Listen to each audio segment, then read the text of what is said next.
Hello, ladies and gentlemen. It is your host with the biggest nose, JC Courtside, coming at y'all today on Wednesday, January 14th. For some reason, I thought today was Valentine's Day, and then I remembered it's only January. The year's not flying by that quickly. I hope everyone's having a phenomenal start to their Waffle Wednesday. I hope you guys all enjoyed the basketball games from last night. I hope wherever you are, you're getting sun and bright and nice weather, all right? I hope you guys got to watch some of the games last night as well, because there were a couple entertaining ones. Today's episode is going to be very, very interesting. Okay, let's go over the schedule and what we got looking for today's podcast. So up first, we're going to be talking about one of my favorite games from last night and what that game means and like all the other future things about it, right? And then we're going to bring our first ever special guest onto the podcast. That's right. Our first ever special guest. I'm excited for that. And I hope you guys are excited as well. We're going to be asking him a few questions. We got some lined up for that segment. And then, of course, we're going to talk about a few of the other games last night. Just go over like all of the games in bulk. None of the games were really like crazy entertaining right down to the end. So we're just going to talk about them in a like lightning quick, storylines that you should follow in case you don't follow them already. And I'm going to be sharing a lot of valuable information today. I feel like most people know just the surface level, generic, general information. And I feel as though something I really enjoy is telling people something they don't know. And that's what we're going to be doing today, as well as like every other podcast in the future. Now, before we get into our first segment, I would like to say, podcast listeners, if you're listening on Apple or Spotify, be sure to leave a 5-star rating and review. We thrive off of those and we don't get enough of them. So please and thank you. If you guys watch or listen on Spotify or Apple, be sure to leave a 5-star rating and review. And if you are watching on YouTube, be sure to drop a like, subscribe. If you're watching on TikTok, keep spamming up that like button. And if you are on Twitch, grab a cup of coffee, sit back, and enjoy the show. Let's get started with our first segment of today. We're going to be talking about one topic in particular about this game from last night. The Denver Nuggets, led by Peyton Watson, dropping 31 points, defeat the New Orleans Pelicans in New Orleans, 122-116. Now, you might be thinking, Jay, are you really starting the show off with the Denver Nuggets without Jokic versus the New Orleans Pelicans? And the answer is yes. Where else are you getting this type of high-quality content? Can I ask, where else are you getting that? Nowhere. Everybody's probably starting with the Lakers. Everybody's probably starting with the national television game. The Thunder versus Spurs. No, I'm not talking about that. I'm talking about the Denver Nuggets and the New Orleans Pelicans. Now, in particular, if you guys are watching on YouTube or Spotify, you guys see who the thumbnail was, and it was Peyton Watson. I'm going to start with the Denver Nuggets talk before I move on to the Pelicans talk. Okay. So with the Denver Nuggets, I've been doing some studying, y'all, and I'm trying to get a better understanding of what the NBA truly is with all the new rules, all the new nuances, all of the new things that casual audiences are just unsure of. Okay. So as you guys can see, when you look at this box score, you see Peyton Watson, 31 points, 7 rebounds, 5 assists, guarding their best player. He was a plus 15 on the court. He was 11 for 16 from the field and 1 for 4 from 3. 77% true shooting. And basically, Spencer Jones did nothing, right? Aaron Gordon, 16 points, 6 for 15. He's still getting the hang of things.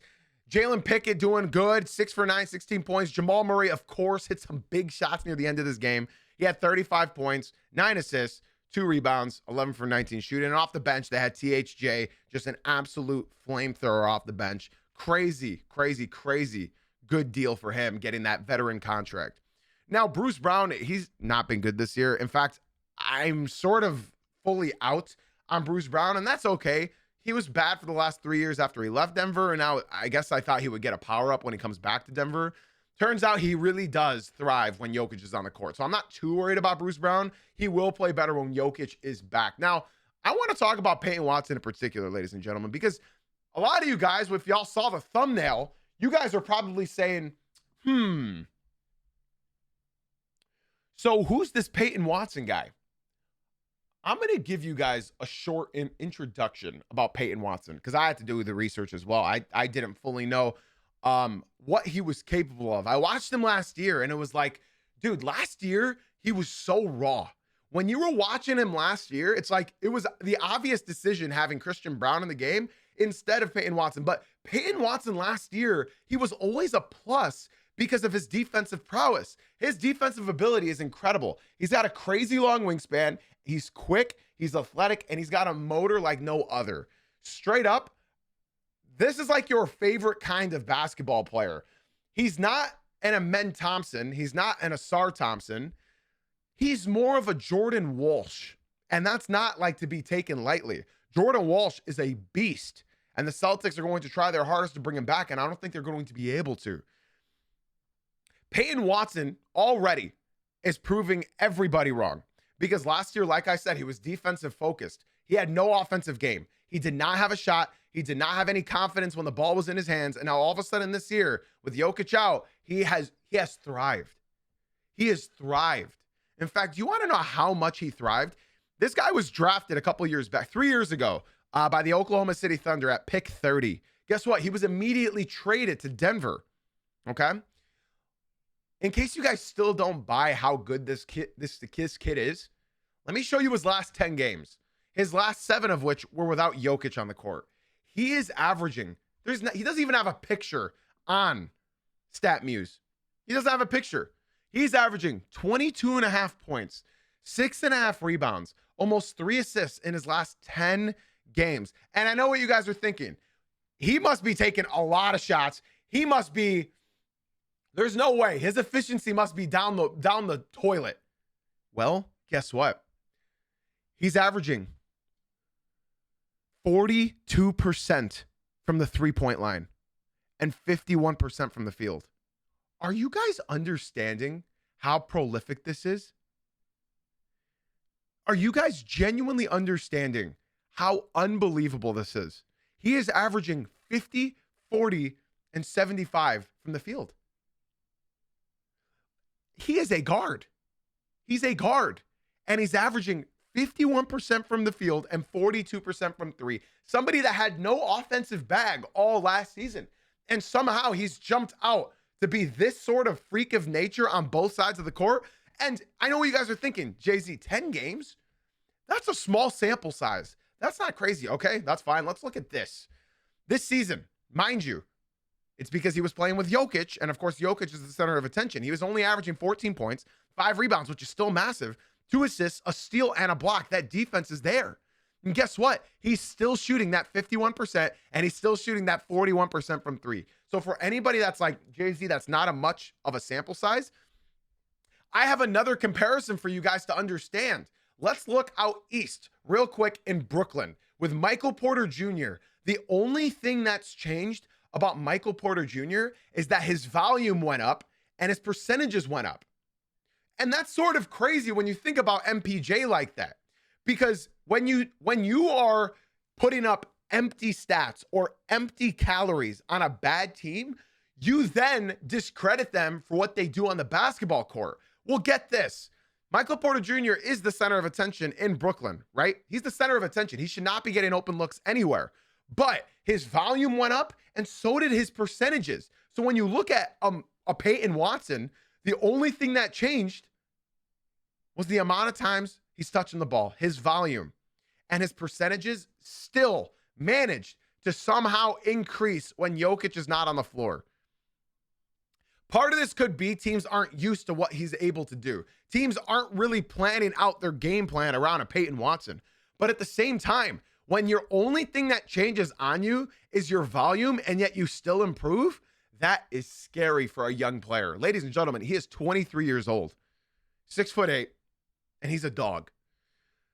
And I started to get stressed out because I started to think about Nuggets fans. Let me take a sip. I looked up and down this Nuggets roster, okay? And I started to stress out a little bit. Jay-Z, why are you stressed out? Well, the Denver Nuggets have reached their luxury tax. They have no more money, okay? After extending Christian Brown, Aaron Gordon, of course, Jokic, as you guys all know, right? The best players on this team. They don't have money for Peyton Watson. I'd like to give a special shout out to Official Joe for coming into the Twitch stream, leaving the TikTok, coming through to the Twitch stream. I appreciate it. You guys are probably wondering now, wait, Jay-Z, if they don't have money, then how do you go? What are they going to do with this player? Well, let me explain how this situation is going to look like, okay? Peyton Watson is going to demand a pretty big contract. With what he's doing right now, especially what happens in the playoffs, that matters a lot. Because let's say he has a good regular season, but he ends up doing jack diddly in the playoffs. That's going to change some things. But regardless of all of that, even if his contract is only $8 to $10 million a year, the Denver Nuggets can't afford that, guys. And that's bad. So let's just say, for example, the Denver Nuggets could trade a Christian Brown, could trade a Cam Johnson. Okay? That's a lot. That's a lot. That's a lot. I don't know if Peyton Watson is going to fully replace what a Christian Brown, what a Cam Johnson is giving you in the playoffs, come the playoff time. Now, you also have to find a suitor for both of those contracts. Cam Johnson has not been playing well this year overall. So then you have to start deciding, okay, if it's not Cam Johnson, then it has to be Christian Brown. Okay? Well, let's look at Christian Brown's stats this year because he has been in and out of the lineup. You can see one thing on here, and immediately every team is saying no. He's shooting 21% from three. 9.5 points per game, 45% from the field, and 21% from three. So now you start having to look at your team, and you have to say, okay, nobody wants just Christian Brown. Nobody's going to do us a favor for Christian Brown. So you have to throw in some picks. That is something Denver is not willing to do because they don't have many, okay? I understand Christian Brown's been in and out of the lineup, but this 21% three-point shooting and the injuries and his big contract is going to scare a lot of teams into accepting him, okay? And now you can look at Cam Johnson, who's on another big contract, and he's actually been picking it up as the year has been continuing. He started off slow, but now he's averaging 12 points per game, 46% from the field, and 43% from three. A lot of teams would like that. A lot of teams would like that. I do think Christian Brown will bounce back, but at the same time, with the size of his contract, it's going to be a little bit tough to just do a 1-for-1 or a 2-for-1, okay? So now let's just think Denver isn't going to make a trade like that. Let's just say, Jay-Z, I don't think the Denver Nuggets are going to make a trade like that, okay? I'd like to give a special shout out for MSD and Official Joe for leaving the TikTok and coming through to the Twitch stream. Official Joe came in and said, Killian Hayes needs another NBA chance. He's had plenty and he's horrible. He's hooping in the G though. Proud of him. So now let's continue. Jay-Z, the final question that you guys are going to ask me is if they can't move Brown or they can't move Cam Johnson, what can they do? Is there a way that they can somehow keep Peyton Watson? Yes, there is. It's time to go to school, ladies and gentlemen. I'm about to teach you guys something that even I didn't know. Okay? Even I didn't know. Let me teach you something about the second apron. We all talk about the second apron. We all talk about it. We all talk about the second apron. And yet I think 99% of us NBA fans don't quite know what the second apron is. So I did some research this morning. Let me teach you guys what the second apron in the NBA is. So, what if you go into the second apron, you get no salary aggregation. Do you know what that means? That means, you guys know the trade that you were talking about? Cam Johnson and Christian Brown, and those two contracts, let's say, equals Giannis Antetokounmpo. You can't do that trade anymore. You know the trade that just happened with Trae Young for CJ McCollum and Corey Kispert? You can't do that trade anymore. You cannot combine two salaries to trade for one player anymore. So if you go into the second apron, no more trading 2 players for 1, 3 players for 1. You can't combine salaries anymore. That's not all. If you go into the second apron, you cannot send cash in a trade. So cash considerations, you cannot send that in trades anymore.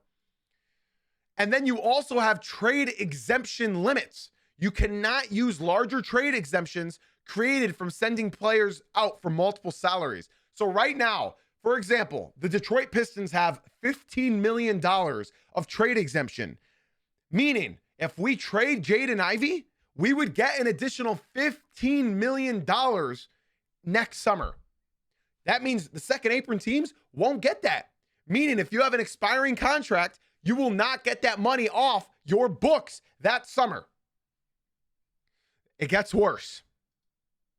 You have limited exceptions, okay? You would then lose access to all mid-level exception contracts. Do you know what that means? That means you must rely on veteran minimum contracts, and you cannot participate in the buyout market. So if somebody's a free agent right now, you can't pick them up. That's not even the worst part, ladies and gentlemen. The worst part is the draft pick penalties. If you are in the second apron, you cannot trade your first round picks 7 years into the future. So if you reach that contract max, if you reach the amount of money you're allowed to technically spend, you lose access to trading any of your next 7 years of your first round picks, and it gets even worse. If you are in the second apron for 3 years, so let's say they give Peyton Watson a 3-year deal. That means they'll be in the second apron if they don't make any other moves for 3 out of the 5 years. If you are in the second apron for 3 out of the 5 years, this gets bad. Their upcoming first round pick is automatically moved to the end of the first round. So, for any Denver Nuggets fan that thinks there is any way possible that you are keeping Peyton Watson without moving Cam Johnson or Christian Brown, there is no chance in hell. My Boston Celtics fans, those trades you guys made over the summer just saved your entire next 20 years of your franchise future. So if you guys understand, everyone talks about the second apron, the second apron, the second apron. This is not a joke. This is not a joke. So now I beg you guys to go look at teams. For example, 3 teams that I'm talking about: the Detroit Pistons, the Oklahoma City Thunder, and the San Antonio Spurs. What's one thing in common all 3 of those teams have done? That's build through the draft. Get their good picks. Of course, most of the teams have had bad picks mixed in there, but they have grown through their young talent that they either drafted or picked up from the G. There's no more free agency, ladies and gentlemen. Restricted free agents is not going to be a thing anymore. I assure you, 5 years from now, you are not going to be hearing the term restricted free agency any longer. Because what this means is that players aren't going to have the freedom that they thought they were in free agency. Their freedom is going to come from demanding trades. So if you're DeAndre Hunter right now in Cleveland and you're saying, oh man, I'm unhappy in Cleveland. Fucking sucks to suck, buddy. You're locked in unless we decide to trade you. And you know what? I love this. I love this because you have to look at teams like the Oklahoma City Thunder. They have their 3 guys. They have their core to what they believe is going to be their core for the next 4 years. They gave $750 million. I'm going to say that one more time. The Oklahoma City front office gave their big 3 in Chet Holmgren, J-Dub, and Shai Gilgeous-Alexander $750 million. They're locked in. And no teams can do that through a free agent pickup. You have to do that by extending your young talent. So I implore all of you, Magic fans, Pelicans fans, Suns fans, Rockets fans, to all look at your rosters and think, how many young players do we have right now? If the answer is less than 5 rookie contracts, you guys are screwed for the next 10 years. Especially if you don't have your next couple picks, like the New York Knicks, like the Orlando Magic, like the New Orleans Pelicans. I apologize for bringing such gloom conversation into you guys this morning, but those are the realities of things. A lot of people talk about the second apron without actually understanding it. Now, you guys can go to your friends and claim this idea as your own, and you can say, hey, guys, I think we're fucked. I think the second apron is actually kind of bad. I think the second apron, we don't have a good future. I think it's time for people to truly realize what the second apron means, and I think it's good for the NBA because it adds parity. There's a reason we've had seven different champions in the last 7 years, and that's because of the addition of the second apron. We're going to be ending today's podcast with a true or false segment, so I want you guys to take what I just said into account and talk about this later on because we do have a true or false segment. All right.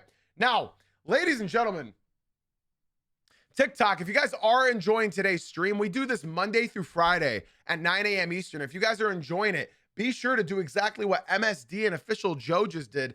Leave the TikTok and come through to the Twitch stream. You would enjoy it so much more over here, guys. It's Jay-Z Uncut on Twitch. Come join the conversation. Come join the fun stuff. Come join everything over here in the Twitch. That's Jay-Z Uncut on Twitch. The link is in my bio. I'd love to see you guys come through. Now, guys, we're going to move on to our next segment where we're going to discuss with our special guest some fun topics. All right. Now, this special guest, you guys may know him. You guys may know him. You guys might not, but today we're going to be talking to what they call him God's strongest Pels fan, a community member from my stream, from the Twitch stream. We're going to be discussing about the future of the New Orleans Pelicans with him. And of course, I told him to keep it PG. So without a further ado, in case you guys don't watch much Pelicans games, this is going to be your key way in learning about the New Orleans Pelicans and why they are the way they are and what they can become. So I know a lot of people don't watch the Pelicans basketball. This is going to be your best way. You never have to watch another Pels game again. Just listen to what he's about to say, and you will know from here on out what the New Orleans Pelicans, what's right with them and what's wrong with them. Liam, how you doing, my man? Hey, how's it going? Good to have you. Good to have you. Sorry, guys. He is at work today. As a Pels fan, it does not pay to be the God's strongest Pels fan. So it actually robs you. Yeah. It robs you of your happiness, robs you of your soul. So, Liam, I have a question, man. What started your New Orleans Pelicans super fandom? Well, I'm born and raised from New Orleans. For anyone that's in chat or anything, if y'all know New Orleans doesn't really go by districts or counties. They go by parishes and wards. So I was born in Orleans Parish, 7th Ward, and moved over to the West Bank whenever I was younger. So like New Orleans sports has always been who I am. Aside from like the fact that my dad's from Kansas City and I would occasionally like support the Chiefs. And my baseball team is the Royals. First sports event that I ever went to was a game whenever they were the Hornets. Whenever they had like Chris Paul and David West, Peja Stojakovic. So I kind of Marco Bellinelli. So I've been invested in this team since I can remember. I think I went to a Hornets game before I went to a Saints game. Okay. So you've been a long time fan, and what you want from this team. I mean, I'm sure it must have been confusing as well. I think it was my freshman year of high school. So I think 2012, if I'm remembering correctly, where they then got the New Orleans Pelicans name in place of the New Orleans Hornets when the Charlotte Bobcats switched on back. So yeah, I guess 2013 or 2012, something like that. Yeah. So, and that was during the Anthony Davis getting drafted and whatnot. So it was a real exciting time to be a Pelicans fan at that point. Wouldn't you say? Yeah. I would say like even post Chris Paul, in like the year before we drafted AD, it was still like, you know, spirits were high because it was like, oh yeah, like, you know, it's all right. You know, we'll just tank. We'll get a good pick. And then we had gotten Anthony Davis, and we were like, holy shit. Excuse me. But it was very exciting to have now the number 1 overall pick instead of the number 3, because it like, you know, when you get someone who is the number 1 overall pick, the assumption under it is this guy is going to be a franchise changer. This guy's going to be like a cornerstone, Anthony Bennett excluded. But it like Anthony Davis was the culture setter for New Orleans basketball.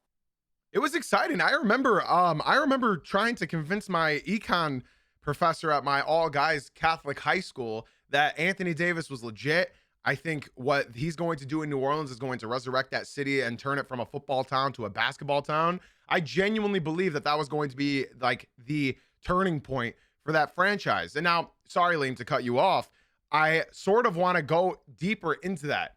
During that tenure of Anthony Davis being there, you had a lot of changes into that roster. You had the additions of DeMarcus Cousins, who came in, and it genuinely looked like it was about to be the Twin Towers of the next decade. It looked like it. That roster is, in my opinion, one of the best constructed rosters I can think of that time. Well, on top of that, you also sorry to cut you off. You also had Tyreek Evans. You had a lot of fun players on that roster that actually knew how to play ball. And that year that we had DeMarcus Cousins, it wasn't just like DeMarcus and AD. It was AD, Boogie, Rondo, Etwan Moore, who, if anyone doesn't know who Etwan Moore is, that man was a sniper. Yep. From 3. Yep. Drew Holiday, who at the time was one of the most underrated perimeter lockdown defenders in the league. That was straight from Philly, correct? Yeah. Yeah, so I think Philly drafted him, and he played like 1 year in Philly, and then we traded for him. Right. So, okay, my point that I'm trying to make here is that, ladies and gentlemen, Liam does know his Pelicans talk. This is you guys talking to me about the Detroit Pistons and what we've suffered through for the last 2 decades. So the reason why I wanted to bring Liam on here today is to sort of get a clear understanding of where the Pelicans were, how high the Pelicans were. I remember that playoff series as well. I think this was even before you guys went and made the big splash in the trade deadline when you guys lost to the Golden State Warriors. I believe it was a sweep, but it was a close sweep. Yeah. And it was like a good way. Close. It was like a good way to see the future. It was a good way to, like, I love the red out. The crowd showed up. So for anybody that says the Pelicans do not have a crowd, go back and look at that series. They're there. They just haven't had anything to root for at that point. You don't even need to go back that far. Go look at the Phoenix series. Sure, yeah. Back in it was like 21 or 22. Yep. When we like made it into the playoffs, and we took the number 1 seed Phoenix Suns to 6 games. Yep. Yeah, I remember. So the reason I wanted to bring all of this up, Liam, you see where you're at now. You see the roster construction that you have now. You enter Joe Dumars, right? He comes in, immediately trades your next year's pick. And, you know, I wasn't a podcaster at that time, but I do have go-to podcast. Shout out No Dunks. And something that they mentioned was, this is classic Joe Dumars. He assumes that the team is going to be better than they are. He looks at them on paper, and on paper, the best you could have convinced yourself was a top 10 seed. There was nothing that clearly defined this team in being a guaranteed playoff lock, especially in the West. I could see if you were in the East, I could see play-ins being a realistic possibility when you got multiple matchups against the Brooklyn Nets, the Indiana Pacers, the Washington Wizards, all of these teams, but you only get 1 game against those teams. So now you're up against the teams in your division, your conference, and this is what's happening. Now, I don't want to dive too deep into your passion and love for Zion Williamson. I don't want to dive too deep into your pain and suffering that you have endured over the last few years. But what I do want to talk about is seeing you guys right now with your record. I believe it's 9 wins. I think it's 9 wins. You guys do not 9 have wins and I believe 33 losses now. so you guys do not have a first round pick next year, thanks to classic Joe Dumars.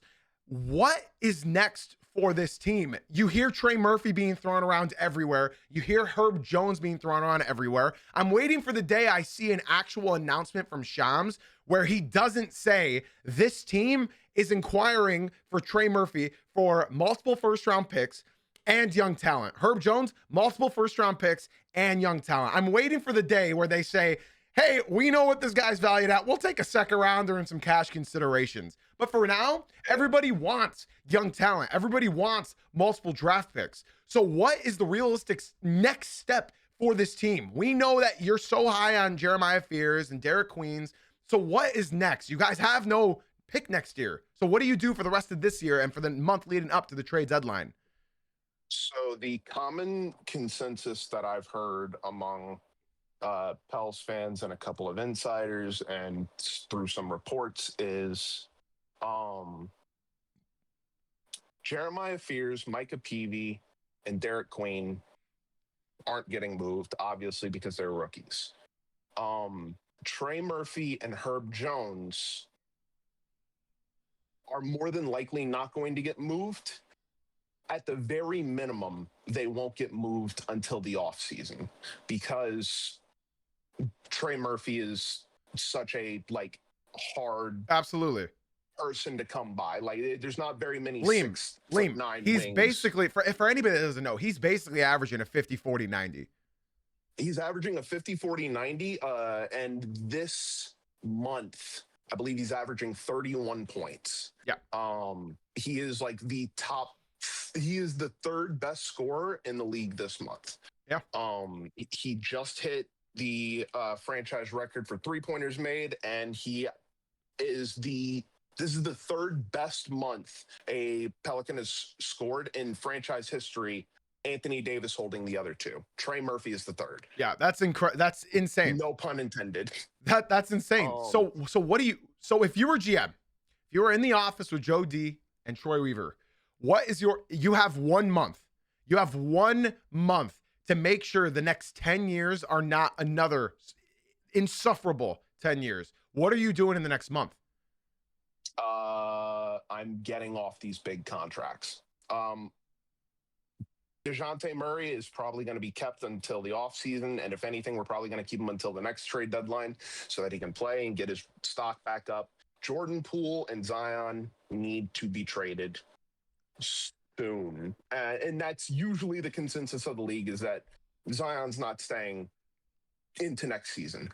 No one believes but that. Liam, I got to ask you, man. I got to ask you genuinely. A lot of people don't know how bad Zion has been. Do you want to describe the level of putrid he's been this season? Think of... No, that doesn't fit. There are role players in the league that care more than Zion Williamson. So is it a matter of second round picks care more than Zion? Is it just a matter of effort for you? It's a matter of he doesn't care. I've never seen it before. He doesn't rebound. He doesn't assist. This is his worst scoring efficiency since he was drafted. He can't shoot a midi. He can't shoot a three. He's always injured. He's always in the news.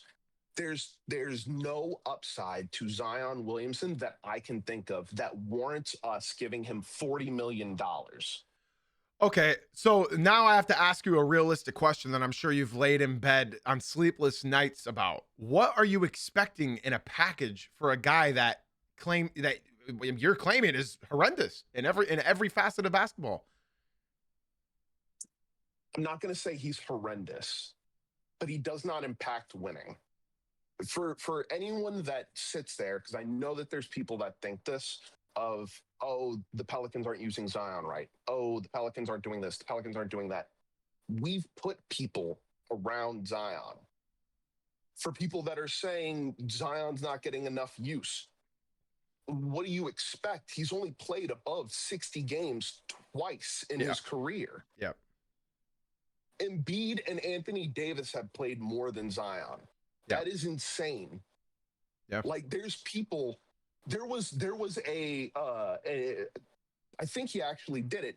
Derek Queen has played more than Zion this year. That's where we're at. Yeah. Yeah. He can't stay on the court. Now, when he does, he is historically good. Yeah. Like, he puts up Shaquille O'Neal like numbers. And I'm not saying that he's Shaq, but Sure. it's comparable. Sure. If you want to build around Zion, you need floor spacers. You need big bodies in the paint so that Zion doesn't have to take all that damage. But it's hard to do because when Zion doesn't go down, or when Zion goes down, you're just stuck with a bunch of specialists. Absolutely. I fully agree. Liam, I guess my final question for you is, okay, let's say you do get a package for Zion.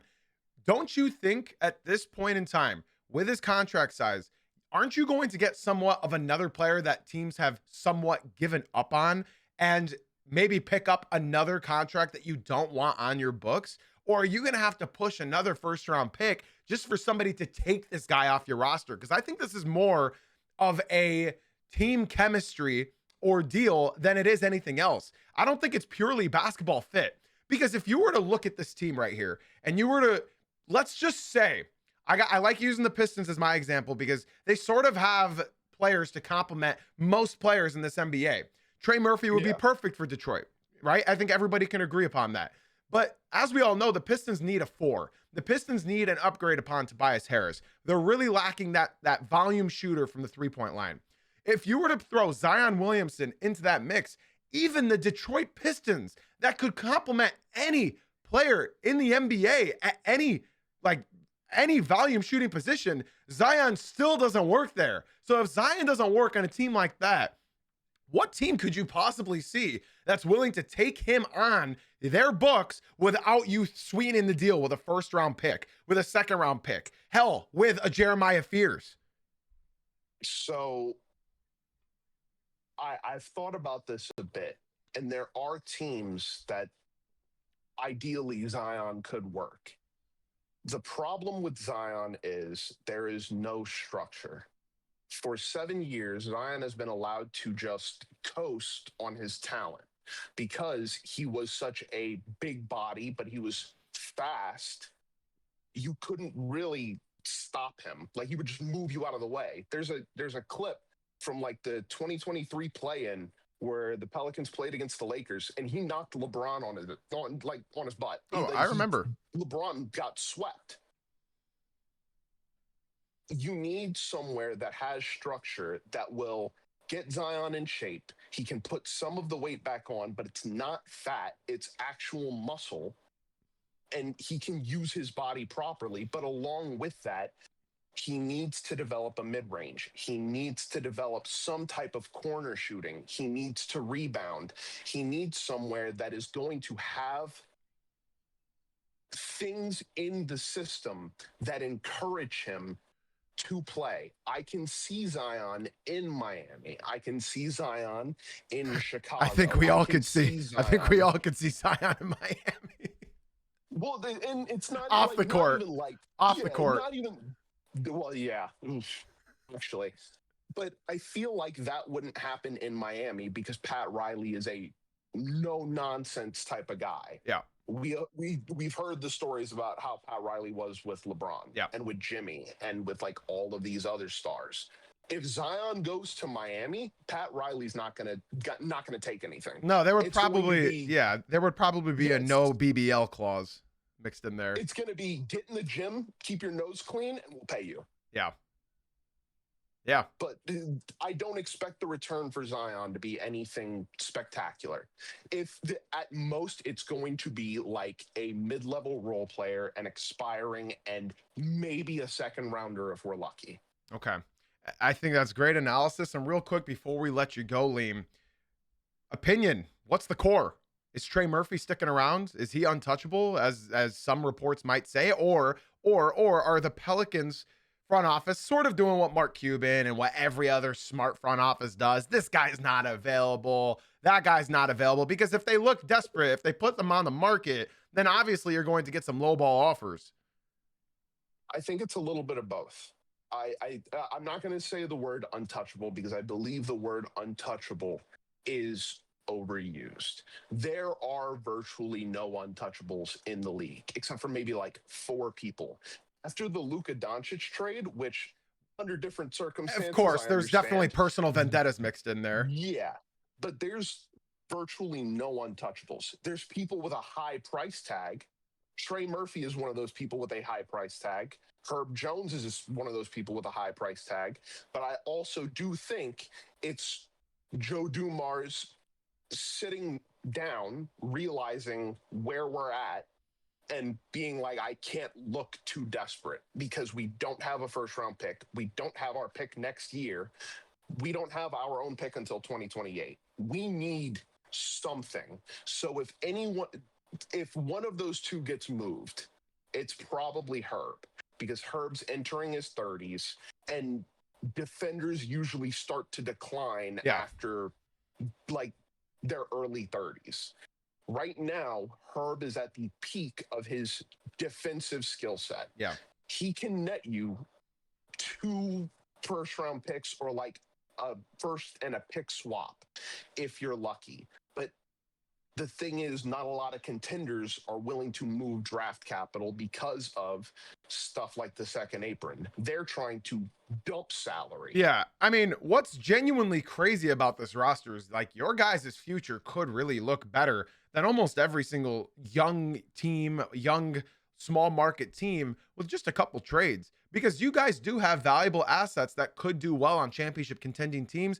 Just before I let you go, you have Jose Alvarado. He could do great in a setting of like New York if they just move a couple pieces. You have Trey Murphy, who could fit on any team in the NBA. You have a Herb Jones. It's just, and you have Jordan Poole, but you also have like people like Kevon Looney who have proven to be useful in limited minutes.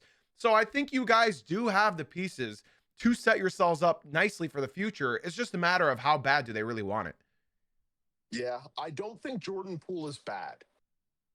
Like, genuinely, I think he has some value. But the reason why he was successful on Golden State and not super successful in Washington or in New Orleans right now is because the systems that are fit for those teams, Right. Jordan Poole does not fit. Jordan Poole is a self-creator, or if he is in a team setting that has a bunch of three-point shooters, he is a catch and shoot 3 type of person. Right.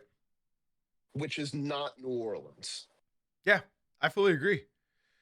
Liam, I appreciate you, my man. Thank you for taking time out of your work day on being here. Our very first guest, everybody, remember this moment. Remember where you were when you saw how handsome Liam is for the very first time. Liam, before we let you go, anything that you'd like to plug? I know you've been wanting to start dabbling into sports writing. Is there anything that you want to promote? Nothing yet. I'm still kind of working on some stuff. A lot of my stuff is going to be different articles or if maybe I start like something. I'm more than willing to let people know. Awesome. There's stuff in the works. Awesome. Liam, we're very happy to hear that. We're very happy to have you on our show. And yeah, you know where to find all of us. If you ever need anything, you got a whole community now to holler at you and help you out in any step of the way. All right, my man, have a good rest of your day of work. Thank you for taking time out of your day for coming on here. I know everybody appreciated it very much, and I hope you have a blessed rest of your day. Y'all too. Thank you so much. All right. Ladies and gentlemen, that concludes our very first time we have had a live guest appear on the show. I think that was a lot of fun. I think we handled it very, very well. I think Liam did a great freaking job. He knows his stuff. I figured to myself, why am I going to talk about the New Orleans Pelicans when I know my stuff? You guys know I know my stuff, but I genuinely wanted to hear it from a real Pelicans fan. I wanted you guys to hear it from the horse's mouth. And I think nobody better than to hear it from the God's strongest Pels fan in the world. Okay. Now, shout out Liam, of course. I would like to move on to our next segment where we're just going to quickly break down some of the games that happened last night. Oh, oops, I clicked the wrong buttons. Okay, so we're going to just real quick, go through some of the games that happened last night, okay? Obviously, we saw what happened in Denver and New Orleans. We just spent about 45 minutes on that. So Phoenix Suns versus Miami. Miami got it done. Obviously, Bam Adebayo must have heard what I've been talking about with him. I said he hasn't scored 20 in over a month. He went out and scored 29 and was lights out from deep. Honestly, a sight to see. It was a sight to freaking see. If you guys were not watching this game, it was a thing of beauty. This guy was actually going crazy. It was a lot of fun to watch. Bam Adebayo straight up put the team on their back at the end of the game. Obviously, Norman Powell hit that big midi to end that game. 27 points for him. Tyler Hero, 23 points. Bam Adebayo, 29 points on a very efficient 11 for 15. Shout out to Big Bam. He did his thing. And then you also had contributions from the bench in Khalil Ware and Jaime Jaquez. If Drew Smith touches the court, just know the Miami Heat are going to choke a 20-point lead. He was minus 19 on the court. They were up 20 with 30 seconds into the third quarter, and they ended up choking that entire lead in just the third. And then the Suns absolutely crumbled.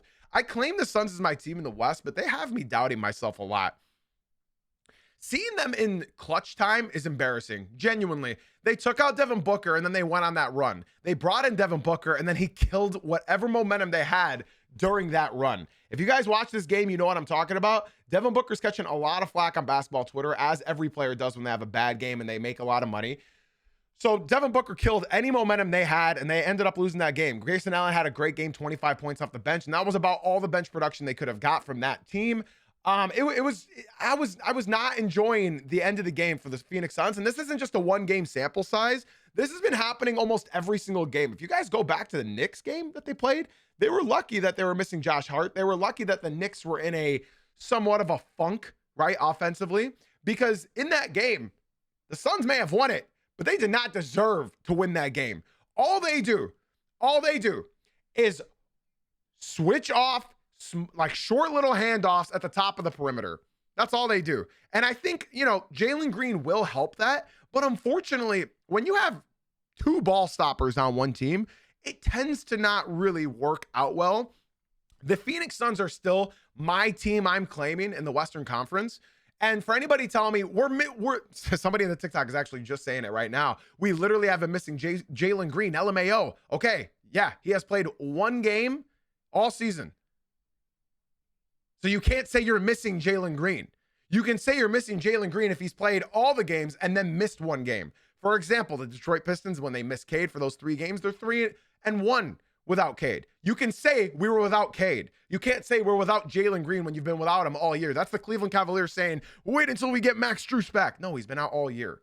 I think the Phoenix Suns will play better. The only complaints I have on this team is their fourth quarter conversions. All they do is hunt the 3-ball. They just hand off, 3-ball, and that lost them the game, unfortunately. And obviously, Dillon Brooks had a chance to tie it back up, and he airballed the 3.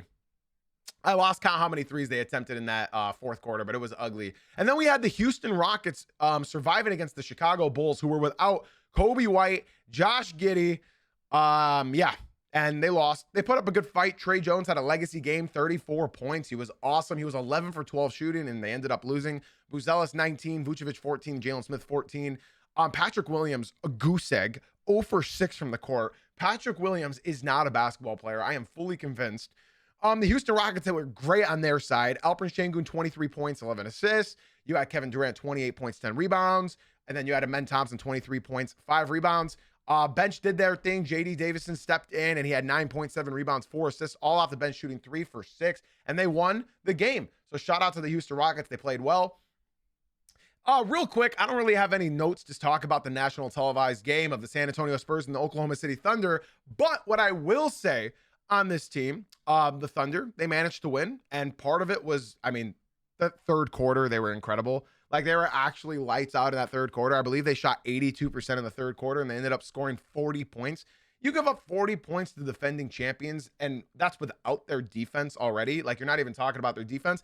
You have a very slim chance at winning any game in the NBA. Sorry to say it, but that's just the sad reality of things. Nobody had really a good game for the San Antonio Spurs. I'd say Wemby had the best game, but he only had 17.7 rebounds and he was minus 14 on the court. Listen, man, Harrison Barnes, he's in a bad funk, and this is turning more into a bad funk because this has been 25 games of a bad funk. Harrison Barnes in this season is still averaging 36% from 3 and 43% from the field. I dare you to go look at his last 25 games in the NBA because it's not good. It's not good. But something I do want to say very quickly on the San Antonio Spurs is everyone's saying like trade Harrison Barnes, trade Harrison Barnes. I'm seeing a lot of discourse about De'Aaron Fox as well. Talking about trade De'Aaron Fox, trade De'Aaron Fox. I don't know why Spurs fans are rushing things. Spurs fans want De'Aaron Fox gone immediately. And here's an Orlando Magic fan coming in and saying Spurs need to make some trades. They do not. Let it ride. Let it ride. They are ahead of schedule, just like a lot of teams in the, well, I guess the Detroit Pistons. There's no need to make any risky trade. Keep Harrison Barnes. He's a proven vet. Trust that he'll be better in the playoffs. Okay? De'Aaron Fox. Everybody wants De'Aaron Fox gone. This is not a big market team, and you're not in a rush. You are not in a rush. Take your time. I will admit the lineups last night were sort of atrocious. I did not like seeing Lindy Waters, De'Aaron Fox, and Stephon Castle on the court at the same time. There's no need right now to be making any rash decisions. I see people talking about Jeremy Sohan, why he's not playing and whatnot. Guys, y'all have to realize the San Antonio Spurs are ahead of schedule. You don't need to move Fox yet. You don't need to move Harrison Barnes yet. You need vets on this team come playoff time. If they have any chance at winning one playoff series, you're going to need these vets around them with a De'Aaron Fox, with a Harrison Barnes. You need these kinds of players while your young players develop. They obviously miss Devin Vassell, but overall, that's not why they lost this game. I'm sick of seeing Spurs fans right now trying to rush this process. There's no need right now. You don't need to win a playoff series this year. It would just be cool if you can. So quit thinking that we're in a rush. You're not. Unless, and this is sort of an inner monologue that I've been creating on my own for some Spurs fans, unless the reason that Spurs fans are trying to rush is because they think Wemby's career is going to be short, you have no reason to rush. You do not need to rush. I'm on the same boat as you. De'Aaron Fox is not playing really well. Harrison Barnes is playing poorly.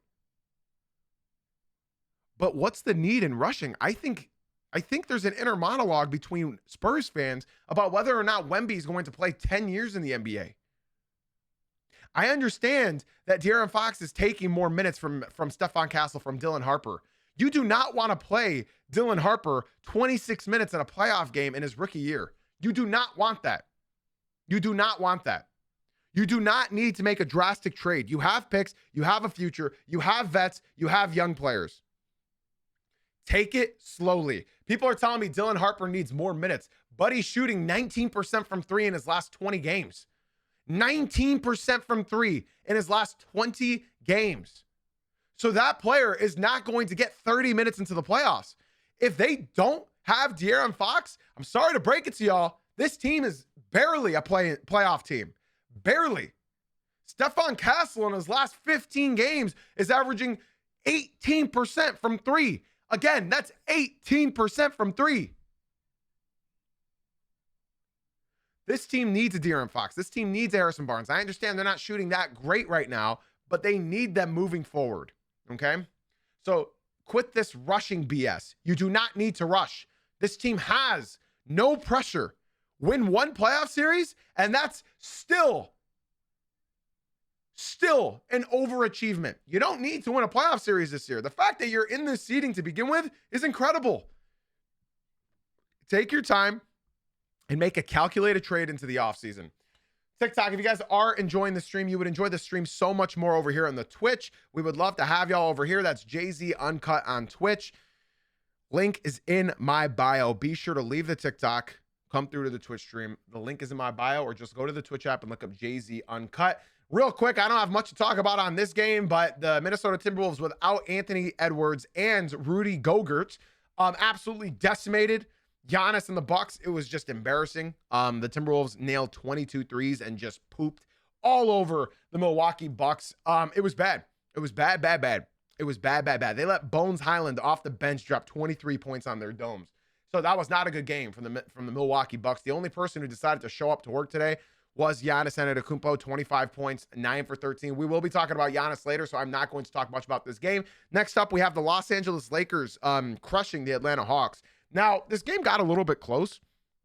And then Luka decided to turn the ball over multiple times over and over and over again. Turn the ball over, complain, and then not play defense. JJ Redick yanked him. And, JJ Redick looks Luka Doncic looks a bit upset on the bench. He looked upset. He looked angry. He did not look happy. We will be talking about Luka Doncic later on into this podcast. We also will be talking about Giannis later on in this podcast. We are trying to speed run through this round because I didn't really handle my time there very well on today's podcast. I spent a little bit too much time on Peyton Watson in the second apron. So TikTok, be sure to swing on into the Twitch stream. It's a much better experience over here.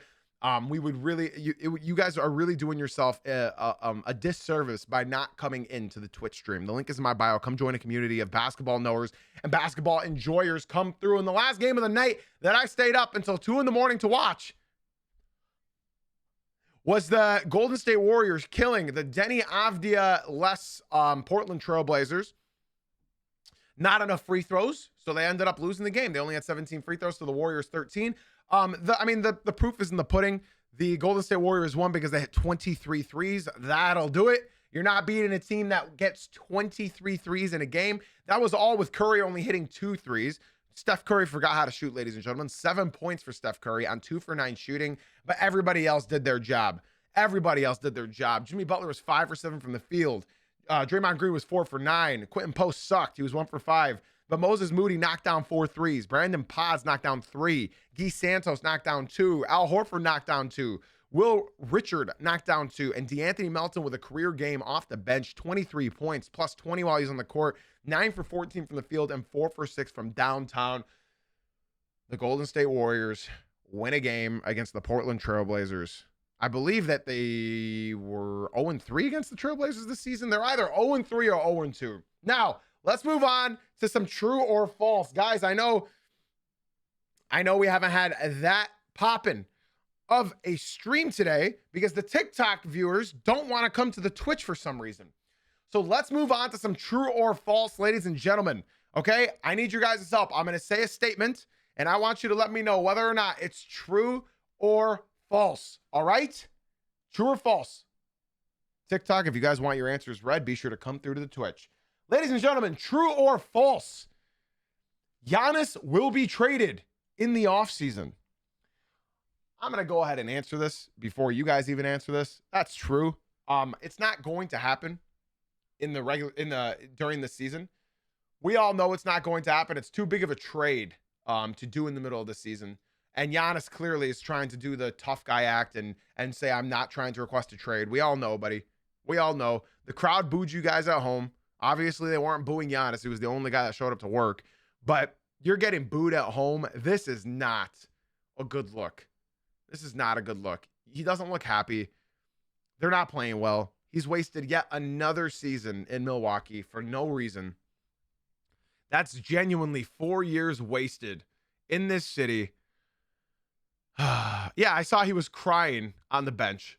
Giannis, I'm saying that you're going to get traded in the offseason. I wish that you'd force your hand now and just go somewhere because it's not working out, man. This team is horrendous. This team is so bad. I knew before the season when he said we have Ryan Rollins and Cole Anthony, I knew it was over.